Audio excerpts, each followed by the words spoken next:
I friends, hour secret ಈ story ಅರ್ಥ ಆಗಬೇಕು ಅಂದರೆ ಈಗಾಗಲೇ ಅಪ್ಲೋಡ್ ಮಾಡಿರೋ ಎಪಿಸೋಡ್ನ ನೋಡ್ಕೊಂಡು ಬನ್ನಿ. ಆಗ ನಿಮಗೆ ಈ ಸ್ಟೋರಿ ಅರ್ಥ ಆಗುತ್ತೆ. ಸಿಯು ಶಿಯಾ ಇಬ್ರು ಕೂಡ ಲೀಸರ್ ಕೈಯಿಂದ ತಪ್ಪಿಸ್ಕೊಂಡು ಕೂತಿರ್ಬೇಕಾದ್ರೆ ಜೋರಾಗಿ ಮಳೆ ಬರ್ತಾ ಇರುತ್ತೆ. ಆಗ ಸಿಯಾ ಮಳೆ ಬರ್ತಿದೆ ಅಂತ ನೋಡ್ತಾ ಇರ್ತಾರೆ. ಆಗ ಸಿಯು ಅವಳು ಮಳೆ ನೆನಿಬಾರ್ದು ಅಂತ ಶಿಯಾಗೆ ತನ್ನ ಬಟ್ಟೆಯಿಂದ ತಲೆನ ಕವರ್ ಮಾಡ್ತಾರೆ. ಆಗ ಶಿಯಾಗೆ ತುಂಬಾ ಖುಷಿ ಆಗುತ್ತೆ. ಮತ್ತೊಂದು ಕಡೆ ಫಾನು ಸಿಯು ಇಬ್ರು ಕೂಡ ಆಟ ಆಡ್ತಿರ್ಬೇಕಾದ್ರೆ ಫಾನ್ ಲಿಟಲ್ ಮಾನಿಸ್ಟರ್ ನಮಗೆ ಗ್ರೀಟಿಂಗ್ ಕಾರ್ಡ್ ಕೊಟ್ರು, ನೀನು ಕೊಟ್ಟಿಲ್ವಾ, ಅದರಲ್ಲಿ ಏನ್ ಬರ್ದಿದ್ದಾರೆ ಅಂತ ಕೇಳ್ತಾರೆ. ಆಗ ಸಿಯು ಬೇಜಾರಿಂದ ಅಲ್ಲಿಂದ ಹೋಗ್ತಾರೆ. ಯಾಕಂದ್ರೆ ಶಿಯಾ ಸಿಯುಗೆ ಗ್ರೀಟಿಂಗ್ ಕಾರ್ಡ್ ಅನ್ನ ಕೊಟ್ಟಿರೋದಿಲ್ಲ. ಮತ್ತೊಂದ್ ಕಡೆ ಶಿಯಾ ಸ್ಕೂಲ್ಗೆ ಹೋಗೋದಿಕ್ಕೆ ಅಂತ ರೆಡಿಯಾಗಿ ಒಂದು ಎನರ್ಜಿ ಡ್ರಿಂಕ್ ನ ಕುಡಿತಾ ನಿಂತಿರ್ತಾರೆ.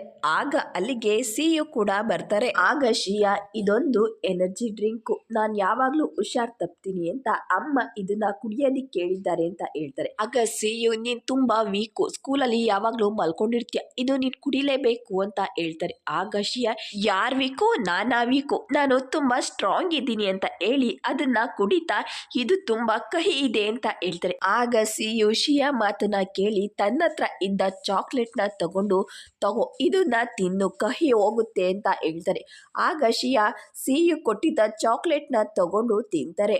ಥ್ಯಾಂಕ್ಸ್, ಈಗ ಕಹಿ ಹೋಯ್ತು ಅಂತ ಹೇಳ್ತಾರೆ. ಆಗ ಶಿಯಾ ಮಾತನ್ನ ಕೇಳಿ ಸಿಯುಗೆ ತುಂಬಾ ಖುಷಿಯಾಗುತ್ತೆ.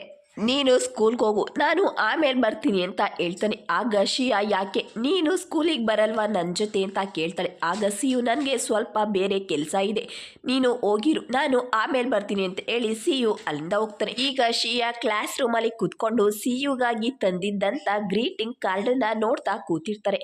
ಆಗ ಅಲ್ಲಿಗೆ ಸಿಯು ಕೂಡ ಬರ್ತಾರೆ. ಆಗ ಶಿಯಾ ಸಿಯುನ ನೋಡಿ ಅವನಿಗಾಗಿ ತಗೊಂಡು ಬಂದಿದ್ದ ಗ್ರೀಟಿಂಗ್ ಕಾರ್ಡನ್ನ ಬಚ್ಚಿಟ್ಕೋತಾರೆ.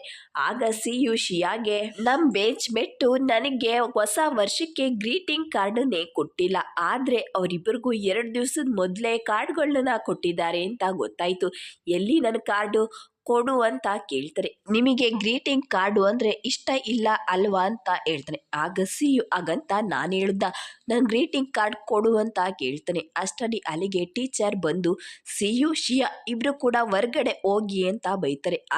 ಆಗ ಇಬ್ರು ಕೂಡ ಕ್ಲಾಸಿಂದ ಹೊರ್ಗಡೆ ಬಂದು ನಿಂತಿರ್ತಾರೆ. ಆದ್ರೆ ಸಿಯುಗೆ ಮಾತ್ರ ಬೇಜಾರಾಗಿರುತ್ತೆ. ಆಗ ಶಿಯಾ ಸಿಯು ಮುಖನ ನೋಡ್ತಾ ಜೋಬಿಂದ ಗ್ರೀಟಿಂಗ್ ಕಾರ್ಡನ್ನ ತಗೊಂಡು, ಸಿಯು, ಇದು ನಿನಗೆ ಬೇರೆ ಗ್ರೀಟಿಂಗ್ ಕಾರ್ಡನ್ನ ಬರ್ದಿದ್ದೆ, ಆದ್ರೆ ಅದನ್ನ ನನ್ನ ತಮ್ಮ ಹಾಳು ಮಾಡ್ದ, ಇದನ್ನ ನಾನೇ ನಿನ್ಗಾಗಿ ಪೇಂಟಿಂಗ್ ಮಾಡಿದ್ದೀನಿ, ತಗೋ ಅಂತ ಸಿಯುಗೆ ಗ್ರೀಟಿಂಗ್ ಕಾರ್ಡ್ ಕೊಡ್ತಾರೆ. ಆಗ ಸಿಯು ಗ್ರೀಟಿಂಗ್ ಕಾರ್ಡ್ ನ ನೋಡ್ತಿರ್ಬೇಕಾದ್ರೆ ಶಿಯಾ, ಇದನ್ನ ಇಲ್ಲಿ ನೋಡ್ಬೇಡ, ಮನೆಗೆ ಹೋಗಿ ನೋಡು ಅಂತ ಹೇಳ್ತಾರೆ. ಆದ್ರೆ ಸಿಯುಗೆ ಕುತೂಹಲನ ತಡೆಯೋದಿಕ್ಕಾಗಲ್ಲ. ಗ್ರೀಟಿಂಗ್ ಕಾರ್ಡ್ ಅನ್ನ ಓಪನ್ ಮಾಡಿ ನೋಡ್ತಾರೆ. ಅದು ತುಂಬಾ ಚೆನ್ನಾಗಿ ಡ್ರಾಯಿಂಗ್ ಮಾಡಿರ್ತಾರೆ. ಆಗ ಸಿಯು, ತುಂಬಾ ಚೆನ್ನಾಗಿ ಡ್ರಾಯಿಂಗ್ ಮಾಡಿದ್ಯಾ, ಇದು ನನಗೆ ಇಷ್ಟ ಆಯ್ತು ಅಂತ ಹೇಳ್ತಾನೆ. ಆಗ ಶಿಯಾಗೆ ಅವನ ಮಾತು ಕೇಳಿ ತುಂಬಾ ಖುಷಿ ಆಗುತ್ತೆ. ಆಗ ಸಿಯು, ಗ್ರೀಟಿಂಗ್ ಕಾರ್ಡ್ ಅನ್ನ ಪೇಂಟ್ ಮಾಡೋದಿಕ್ಕೆ ನಿನಗೆ ಸಮಯ ಇದೆ, ನಮ್ ಜೊತೆ ಹೊಸ ವರ್ಷಕ್ಕೆ ಹೊರ್ಗಡೆ ಬರೋದಿಕ್ಕೆ ಸಮಯ ಇಲ್ಲ ಅಲ್ವಾ ಅಂತ ಹೇಳ್ತಾನೆ. ಆಗ ಶಿಯಾ ಕೋಪದಿಂದ ನನ್ನ ಕಾರ್ಡನ್ನ ನನಗೆ ವಾಪಸ್ ಕೊಡು ಅಂತ ಹೇಳಿ ಅವನ ಕೈಯಿಂದ ಕಿತ್ಕೊಳ್ಳೋದಿಕ್ಕೆ ಅಂತ ಹೋಗ್ತಾರೆ. ಆಗ ಸಿಯು ಕಾರ್ಡನ್ನ ಕೊಡ್ದಲೆ ಮೇಲ್ಗಡೆ ಎತ್ತುತ್ತಾರೆ. ಆಗ ಶಿಯಾ, ನನ್ನ ಕಾರ್ಡನ್ನ ನನಗೆ ವಾಪಸ್ ಕೊಡು ಅಂತ ಹೇಳಿ ಕೇಳ್ತಾ ಇರ್ಬೇಕಾದ್ರೆ ಅಲ್ಲಿಗೆ ಟೀಚರ್ ಬರ್ತಾರೆ. ಸಿಯು ಶಿಯಾ ಇಬ್ರು ಕೂಡ ನನ್ನ ಚೇಂಬರ್ಗೆ ಬನ್ನಿ ಅಂತ ಹೇಳಿ ಅವರು ಅಲ್ಲಿಂದ ಹೋಗ್ತಾರೆ. ಈಗ ಎಲ್ರು ಕೂಡ ಲೈಬ್ರರಿಲಿ ಕುತ್ಕೊಂಡು ಬರೀತಾ ಇರ್ತಾರೆ. ಸಿಯು ಮತ್ತೆ ಶಿಯಾಗೆ ಟೀಚರು ಪನಿಷ್ಮೆಂಟ್ ಕೊಟ್ಟಿರ್ತಾರೆ. ನೋಟ್ಸ್ ನ 10 ಟೈಮು ಬರಿಬೇಕು ಅಂತ ಹೇಳಿರ್ತಾರೆ. ಇಬ್ರು ಕೂಡ ನೋಟ್ಸ್ ಬರೀತಿರ್ಬೇಕಾದ್ರೆ, ಸಾರಾ ನೀನು ಕೂಡ ನಮ್ ಜೊತೆ ಬಂದಿದ್ರೆ ಚೆನ್ನಾಗಿರ್ತಿತ್ತು, ನನಗೆ ಇವರಿಬ್ರು ಜೊತೆ ಹೋಗೋದಿಕ್ಕೆ ಬೋರ್ ಆಗುತ್ತೆ. ಆಗ ಶಿಯಾ, ನನಗೆ ಈ ಸಾರಿ ಗಣಿತ ಟೆಸ್ಟ್ ಅಲ್ಲಿ ಒಳ್ಳೆ ಮಾರ್ಕ್ಸ್ ಬಂದ್ರೆ ನಾನು ಕೂಡ ನಿಮ್ ಜೊತೆ ಬರ್ತೀನಿ ಅಂತ ಹೇಳ್ತಾಳೆ. ಆಗ ಸಾರಂಗೆ ಶಿಯಾ ಮಾತು ಕೇಳಿ ಖುಷಿಯಾಗಿ, ನಿನಗೆ ಗಣಿತ ಟೆಸ್ಟ್ ಅಲ್ಲಿ ಒಳ್ಳೆ ಮಾರ್ಕ್ಸ್ ಬರ್ಲಿ ಅಂತ ವಿಶ್ ಮಾಡ್ತೀನಿ ಅಂತ ಹೇಳ್ತಾರೆ. ಆಗ ಫಾನ್, ಲಿಟಲ್ ಮಾನಿಸ್ಟರ್, ಸಾರಾ ವಿಶ್ ಮಾಡಿದಾಳೆ ಅಂದ್ರೆ ನಿನಗೆ ಈ ಸಾರಿ ಟೆಸ್ಟ್ ಅಲ್ಲಿ ಖಂಡಿತ ಒಳ್ಳೆ ಮಾರ್ಕ್ಸ್ ಬರೋದಿಲ್ಲ ಅಂತ ಹೇಳ್ತಾರೆ. ಆಗ ಸಿಯು, ಯಾರಾದ್ರೂ ಮಾತಾಡ್ತಿದ್ದಾರೆ ಅಂದ್ರೆ ಅವ್ರ ಮಧ್ಯ ಹೋಗಿ ನಾವು ಮಾತಾಡೋದು ಮ್ಯಾನಸ್ ಅಲ್ಲ ಅಂತ ಬೈತಾರೆ. ಆಗ ಫಾನ್ ಹೇಳ್ತಾನೆ, ನೀನು ನನ್ನ ಫ್ರೆಂಡ್ ಆಗಿ ಈ ರೀತಿ ಮಾತಾಡಬಹುದಾ ಅಂತ ಹೇಳ್ತಾನೆ. ಆಗ ಸಿಯು, ಆಗಿದ್ರೆ ನಾನು ಊಟ ಯಾಕೆ ತಿಂತಿದ್ಯಾ ಅಂತ ಕೇಳ್ತಾನೆ.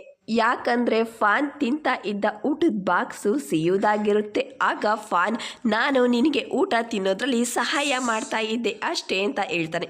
ಆಗ ಸಿಯು, ನೀನು ನನಗೆ ಸಹಾಯ ಮಾಡ್ತೀಯ, ಹಾಗಾದರೆ ನನಗೆ ನೋಟ್ಸ್ ಬರ್ಕೊಡು ಅಂತ ಹೇಳಿ ನೋಟ್ಸ್ ಕೊಡ್ತಾರೆ. ಆಗ ಫಾನ್, ನನ್ನ ಅಕ್ಷರ ನಿನ್ನಕ್ಷರ ಚೇಂಜ್ ಇದೆ, ಆಮೇಲೆ ನನ್ನ ಮೇಲೆ ಕಂಪ್ಲೇಂಟ್ ಮಾಡೋ ಹಾಗಿಲ್ಲ.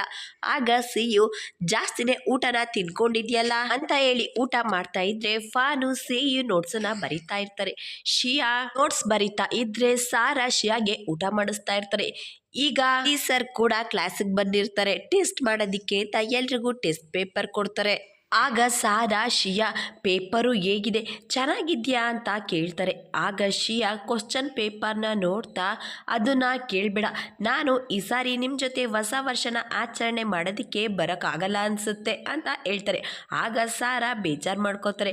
ಆಗ ಸಿಯು, ಎಲ್ಲಿ ನಿನ್ನ ಪೇಪರ್ ತೋರಿಸು ಅಂತ ಹೇಳಿ ಶಿಯಾ ಹತ್ರ ಪೇಪರ್ ನೋಡ್ತಿರ್ಬೇಕಾದ್ರೆ ಫಾನ್ ಕೂಡ, ಲಿಟಲ್ ಮಾನಿಸ್ಟರ್ ನಿನ್ನ ಪೇಪರ್ನ ತೋರಿಸು, ಸಾರಾ ಹೇಳ್ದಾಗೆ ನಿನಗೆ ಜಾಸ್ತಿ ಮಾರ್ಕ್ಸು ಬರಲ್ಲ ಅನಿಸುತ್ತೆ ಅಂತ ಹೇಳ್ತಿರ್ತಾರೆ.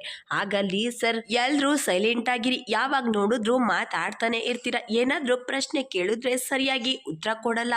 ಈ ಸಾರಿ ಫೈನಲ್ ಎಕ್ಸಾಮ್ ರಿಸಲ್ಟ್ ಬರಲಿ, ಆಮೇಲೆ ನಿಮ್ಮನ್ನ ಡೆಸ್ಕ್ ಮೇಟ್ನ ಚೇಂಜ್ ಮಾಡ್ತೀನಿ, ಆಗ ನೀವೆಲ್ಲರೂ ಹೇಗೆ ಮಾತಾಡ್ತೀರಾ ಅಂತ ನಾನು ನೋಡ್ತೀನಿ ಅಂತ ಬೈತಾರೆ. ಆಗ ಸಿಯು ಶಿಯಾ ಮುಖನ ನೋಡ್ತಾರೆ. ಮುಂದಿನ ವರ್ಷ ನಮ್ಮ ಡೆಸ್ಕ್ ಮೇಟು ಚೇಂಜ್ ಆಗ್ತಾರೆ, ನನ್ನ ಜೊತೆ ಕುತ್ಕೊಳ್ಳೋದಿಕ್ಕೆ ಯಾವ ಡೆಸ್ಕ್ ಮೇಟ್ ಬರ್ತಾರೋ ಏನೋ ಅಂತ ಹೇಳ್ತಾರೆ. ಆಗ ಶಿಯಾ ಸಿಯುನ ನೋಡ್ತಾ, ಜಾಸ್ತಿ ಯೋಚನೆ ಮಾಡಬೇಡ, ಸುಮ್ಮನೆ ಕೂತ್ಕೊಂಡು ಬಾರಿ ಅಂತ ಹೇಳಿ ಬೈತಾರೆ. ಈಗ ರಾತ್ರಿ ಆಗಿರುತ್ತೆ. ಶಿಯಾ ರೂಮಲ್ಲಿ ಕೂತ್ಕೊಂಡು ಸರು ಡೆಸ್ಕ್ ಮೇಟ್ನ ಚೇಂಜ್ ಮಾಡ್ತೀನಿ ಅಂತ ಹೇಳಿದ್ದನ್ನ ನೆನಪು ಮಾಡಿಕೊಂಡು, ನಾನು ಚೆನ್ನಾಗಿ ಬರಿಬೇಕು, ಇಲ್ಲಾಂದ್ರೆ ಡೆಸ್ಕ್ ಮೇಟ್ನ ಚೇಂಜ್ ಮಾಡ್ತಾರೆ, ಜಾಸ್ತಿ ಯೋಚನೆ ಮಾಡಬಾರ್ದು, ಚೆನ್ನಾಗಿ ಓದಬೇಕು ಅಂತ ಹೇಳಿ ಶಿಯಾ ಓದ್ತಿರ್ಬೇಕಾದ್ರೆ ಶಿಯಾ ಅಮ್ಮ, ಅವಳ ತಮ್ಮ, ಅಪ್ಪ ಟಿವಿ ನೋಡ್ತಿರ್ತಾರೆ.